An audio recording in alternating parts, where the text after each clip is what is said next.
কথাবার্তা বলবেন না, কবি কাব্যের বেচা কেনা করিবার দায়। সে সদানন্দ ধরে নাম দাঁড়িয়ে সভ্য সমাধান পাগল বিচরণের ভূমিকা দিয়েছিল আমায়। আমি সেই ভূমিকা ধরে দাঁড়াই এই কাব্যবাসরে। প্রথমে শুনিয়েছি একখানা অশ্বিনী কর্তার গান। প্রথম তার প্রশ্ন ছিল, তোমরা কেন পাগল বলো? আমি গানের মধ্যে দিয়ে অশ্বিনী কর্তার ভাবধারা নিয়ে দিয়েছি সমাধান। ভক্তবৃন্দ আছেন যারা, আমার বিশ্বাস সবাই কিছু না কিছু বুঝেছেন। তারা নাকি বুঝেছেন তো নাকি? এই পাগল কারে কয়? এ কথা গেল হয়ে কার্য নাই সে কথা কইয়ে দ্বিতীয় প্রশ্ন করেছে আমায়, তুমি আমার কথা লবে ভালো করে বুঝিয়ে দেবে। যুগে যুগে অবতার এসেছে ধরায়, এসে যে যত অবতারগণ, যেমন প্রথম এলো নারায়ণ, তারপরে রাম রাজীবলোচন, তারপরে বৃন্দাবনে মদন মোহন, তারপরে এলেন গৌর রতন। এই যে যারা এসেছিল তাদের লীলা গ্রন্থ লেখা হলো। যারা লিখে দিল তারা কেহ নয় সাধারণ। উনি সবার মধ্যে বলেছে ডাকি রামায়ণে লিখেছেন বাল্মীকি, তাই তো? রত্নাকর নামে দস্যু ছিল একজন। নারদ ব্রহ্মার করুণা পেয়ে ৬০,০০০ বছর সাধনার দ্বারায় নিজেকে পাল্টাইয়ে হয়েছিল তার বাল্মীকি নামকরণ। নাম ধরিয়া বাল্মীকি রামায়ণ দিল লিখি, মেনে নিল যাদের ধর্ম সনাতন। খুব ভালো কথা। তারপরে যে কৃষ্ণ এলো, যে লীলা করেছিল, তাছাড়া সনাতনের যত আদি গ্রন্থ আমরা করি দর্শন, বেদ বেদান্ত উপনিষদ গীতা যার সিদ্ধান্ত, সমস্ত লিখেছেন কৃষ্ণ দ্বৈপায়ন। দাঁড়িয়ে বলি সভাপাশ, যার পুরো নাম কৃষ্ণ দ্বৈপায়ন বেদব্যাস, তবে একটাও নাম নয়, প্রত্যেকটা অ্যাডজেক্টিভ, গুণবাচক। গায়ের রং ছিল কালো, তাইতে কৃষ্ণ বলে ডাকা হলো। দ্বীপের উপর জন্ম হয়েছিল বলে বলে দ্বৈপায়ন। চারি বেদের করেছে ব্যাস, তাই হয়েছে বেদব্যাস। একটু ভালো করে আপনারা করবেন অনুধাবন, তাহলে সেও সাধারণ মানুষ নয়। সরাসরি দিব্য জ্ঞান দেওয়ার মতো ক্ষমতা ছিল তার মধ্যে। আমরা তা পেয়েছি পরিচয় কোথায়? শোনেন, জ্ঞানী গোষ্ঠী শুদ্ধ যেদিন হয়েছিল কুরুক্ষেত্র যুদ্ধ, ধৃতরাষ্ট্র ডেকে ডেকে ব্যাসের কাছে করে নিবেদন, আমি একজন অন্ধ বটে, বলি তোমার নিকটে, কিন্তু কুরুক্ষেত্রে কি ঘটনা ঘটে আমার দেখবার জন্য জাগে আকিঞ্চন। ধরো আমার কথা ধরো, তুমি তো অনেক শক্তি ধরো, তুমি একটু কৃপা করো, আমাকে দাও তুমি দিব্য নয়ন। ব্যাসদেব ডেকে কয়, তোমার এই শরীরে দিব্য নয়ন পাওয়ার সম্ভব নয়। মন আর শরীরের সামঞ্জস্যহীনতায় তুমি আছো বর্তমান। ধৃতরাষ্ট্র কান্নাকাটি করে, ডাক দিয়ে বলল তার ধারে, ঠিক আছে, আছে আমার একটা শিষ্য সন্তান। নাম কি? তার নাম সঞ্জয়, আমি এই পরিচয়। সে থাকবে তব বিদ্যমান।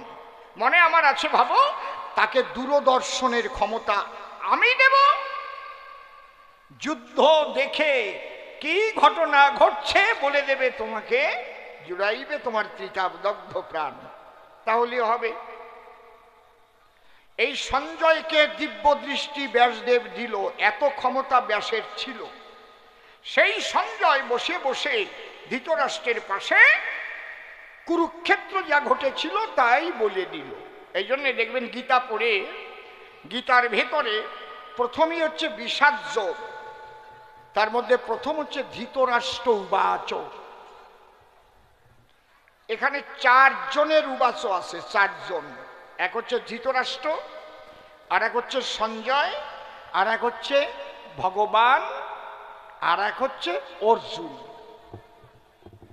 ভগবান বলে ভগবান উবাচ লেখা আছে, শ্রীকৃষ্ণ উবাচ কিন্তু গীতায় কোথাও লেখা নাই, আমি দেখি নাই। শ্রী ভগবান উবাচ লেখা আছে, ওই ভগবানই শ্রীকৃষ্ণ।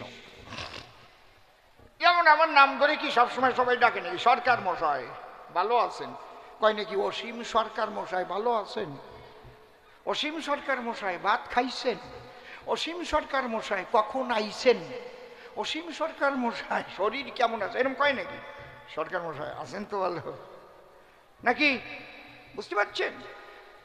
তাহলে প্রথমেই ধৃতরাষ্ট্র উবাচ আমরা করি দর্শন, গীতা আপনারা করবেন অধ্যয়ন। ধর্মক্ষেত্র কুরুক্ষেত্রে সমবেত যুযুৎসবা মামকা পাণ্ডবাশ্চৈব কিং কুর্বত সঞ্জয়। এরপরে সঞ্জয় বলতে আরম্ভ করলো কুরুক্ষেত্রে তখন কি হচ্ছিল, অর্জুন কি প্রশ্ন করছে, কি কৃষ্ণ জবাব দিচ্ছে, কারা কিভাবে কোন কোন বাণ নিয়ে কোন কোন শঙ্খ নিয়ে দাঁড়িয়েছে, এইগুলো আছে। তাহলে ব্যাসদেব দ্বৈপায়ন এত শক্তি করে ধারণ, সে কিন্তু দিব্য দৃষ্টি করেছিল দান, কাকে? তার শিষ্য সন্তান, তাকে। কি নাম তার? সঞ্জয়। সঞ্জয়ের বাবার নাম কি? গবলগণ ঋষি। বলি সবার পাশাপাশি মায়ের নাম মৃদুলা, লেখা আছে কালী সিংহের মহাভারতের পাতায়, পড়ে নিয়ে নি, অনেকে জানে না বলে উল্লেখ করে দিয়ে গেলাম। তাহলে ওনার প্রশ্নখানি যদি আমি ধরে আনি, মূল কথা বলিবারে চাই, যারা যারা ঈশ্বরের লীলা লিখে দিল তারা অত্যন্ত উন্নত ছিল, কিন্তু তার অজ্ঞানের মধ্যে এমন কোন শক্তি সঞ্চারিল, একেবারে হরিচাঁদকে পূর্ণ ব্রহ্ম অবতার লিখে দেবে, তাই মেনে নিতে হবে। বলো মহাশয়, কথাটা কি কইছি বুঝছেন? এক কাটে দাঁড়ে আর এক কাটে বারে, বোঝো তো নাকি? দাঁড় থাকলে দাও পাতলা উলিও কাটে যায়, আর যদি দাঁড় একটু কমও থাকে, কেজি খানে ওজন হলি কোপ দিলি কাটে যায়।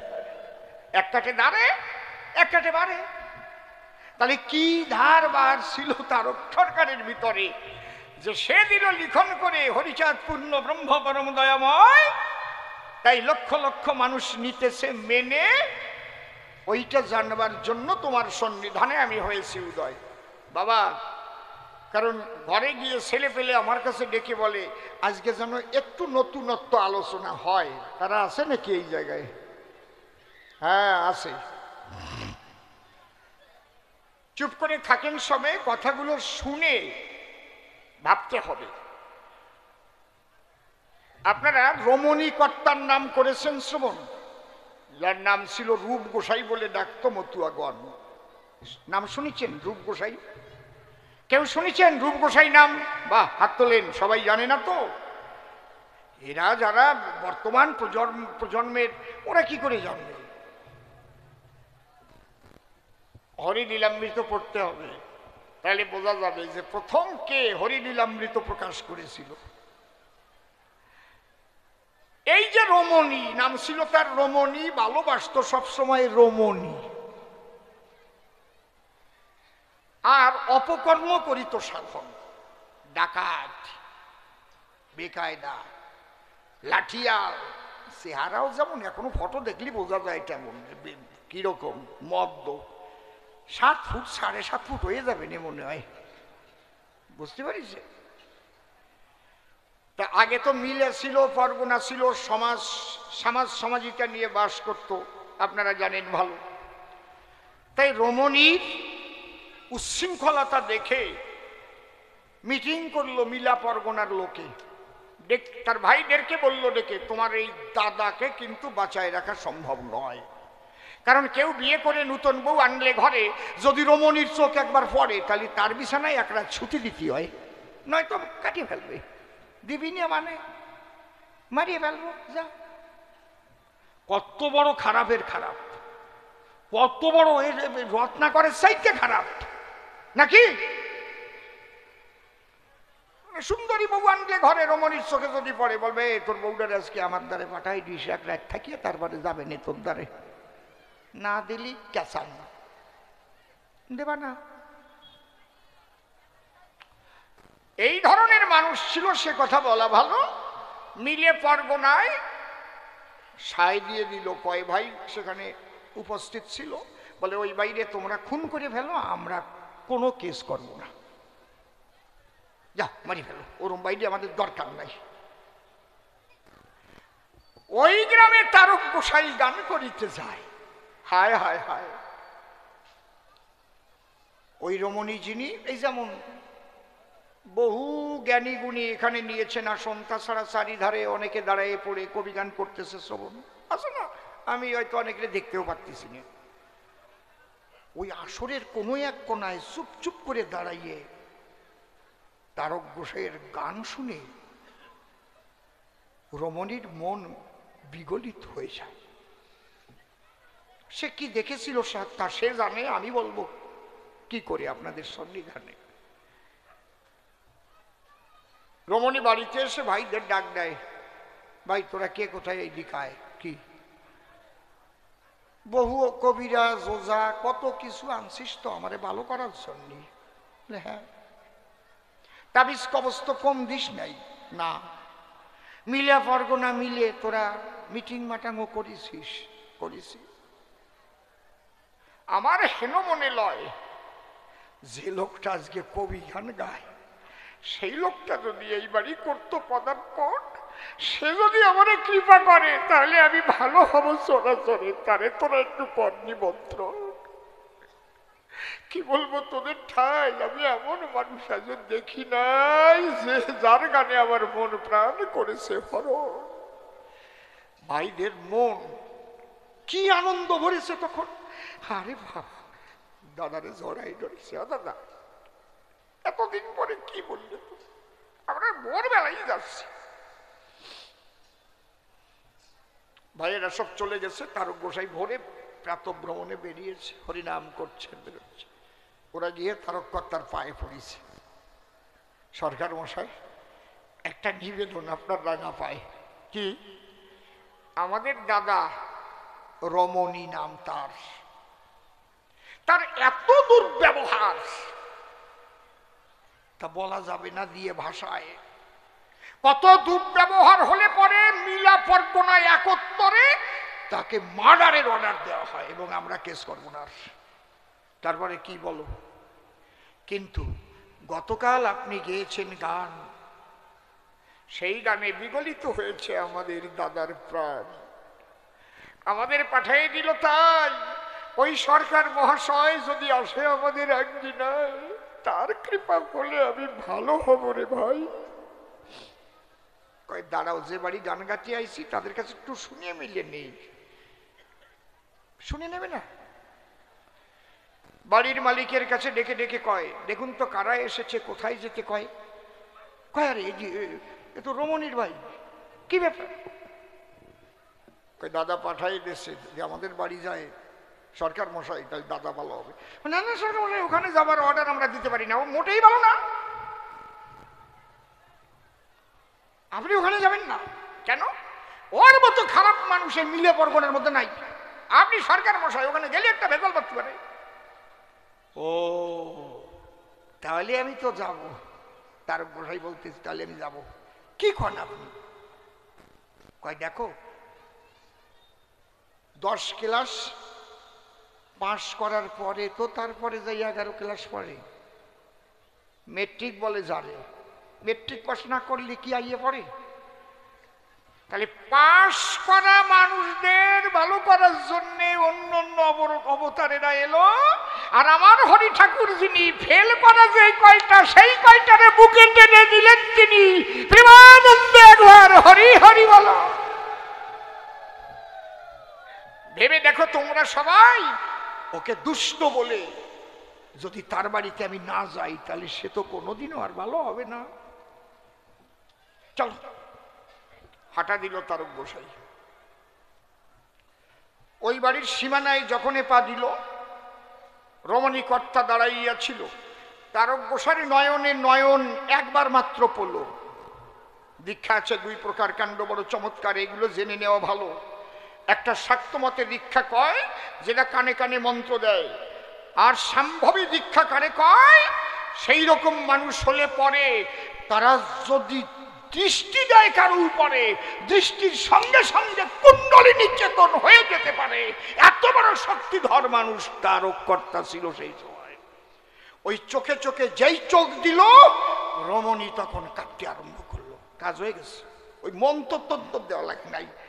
রমণী কাঁপিতে কাঁপিতে হরিনাম করেছে অধরেতে, হরি হরি হরি বলে ভাসিয়া দুই চোখের জলে রমণী পড়েছে তার গোসারি চরণে ঢলে। রমণীর স্ত্রী সুন্দর বিছানা করে দেয়, আর রমণী হলি বলে শুধু গড়ায়। এইবার তারক গোসাই ডেকে বলে তার স্ত্রীর স্থলে, আমা কি যা হবার হয়ে গেছে মা, আর কিছু লাগবে না, এখন আমি আসি। কয় বাবা কোথায় যাবা? স্বামীর কানে কানে গিয়ে বলতেছে গোসাই চলে যাচ্ছে, ওঠো। রমণী কয় কথা লও, তুমিও আজকের থেকে বিদায় নাও। রমণীর আর কোন রমণীর নাহি প্রয়োজন, পেয়েছি হরিনাম প্রেম রসের আস্বাদন, আজ থেকে হয়েছে জীবনের পরিবর্তন। ওই যে তারক গোসাই দৃষ্টি দিল, এত বড় ডাকাত ছিল, সে বিরাট মহামানব হইল তখন। যে রমণী বলেছিল, তবে তোমাদের একটা কথা মানতে হবে, ওই রমণী গোসাই পায়ের তলায় কালি দেখাইছিল, পায়ের তলায় ডাকে দিয়ে বলেছিল, তাই এই তোরা জোর করিয়ে কি বলতেছিস আমার ধারে? এই দেখ আমার পায়ের নিচে মা আছে। পায়ের নিচে? মা নাই কোন জায়গা? যা দেবী সর্বভূতেষু শক্তিরূপেণ যদি সমষ্টিতা হয়, তাই মা থাকে না পায়ের তলায়? তোরা তো খালি মন্ত্র পড়িস, দেখা দি। কি কায়দা! ঠাকুর ভবা পাগলা যিনি, পায়খানার মধ্যে মা কালীকে রেখেছেন তিনি। একদিন অসীম সরকার জিজ্ঞাসা করেছে ভবা পাগলার কাছে, তুমি পায়খানার মধ্যে মায়ের প্রতিষ্ঠা করেছো, ওই জায়গা হাগো? কয় শালা তাহলে চণ্ডী পোড়াই ফেলা, ওতে লেখছে কেন যা দেবী সর্বভূতেষু শক্তিরূপেণ সমষ্টিতা? ও জায়গা তো লেখে নাই যা দেবী সর্বভূতেষু পায়খানা বিবর্জিতম শক্তিরূপেণ সমষ্টিতা। শালারা মন্তর কয় বোঝে না। ঠিক ওই জগতে গিয়া রমণী বলেছিল ডাক দিয়া, মা সে সর্বময়, দেখবি মা সে পায়ের তলায়। ওই রমণী ডেকে বলে, আমি দেহ ছেড়ে গেলে এই দেহ আর কোথাও দিস না ফেলে, কথা লবি, এই দেহ ওরা মাটিতে পাঠাই দিবি। কিন্তু তৎকালীন সমাজপতি যারা, ওই যে মাতবর ছিল না, কত রকমের মাতুব্বরি করা, ওরা কি করলো, রমণীকর্তার দেহ জলে ভাসায় দিয়েছিল। একটা লেংটি পড়া ছিল, সেই জলে উজান ছিঁড়ে রমণীকর্তার দেহ যখন চলতে লাগলো, লেংটিখানা খুলে ভেসে এসেছিল, সেই লেংটি ধরে সমাধি দিয়েছিল। রমণীকর্তার দেহ আর খুঁজে পায় নাই, লেংটি সমাধি। তাহলে এর মূল কি? তারক গোসাই। বসে শোনেন নারী নরে, তারক গোসাইয়ের গুণের কথা বলতে গেলে পরে 2-4 রাত বসে যদি কবি গান কেউ দেয়, তাহলে কিছুটা কওয়া যায়। আচ্ছা, আপনারা শুনেছিলেন না ব্যাং উঠেছিল কোন পুকুরের ভিতরে? এই তো সবাই বা ঠিক পাইছে, ওই আরও কাছে হ হ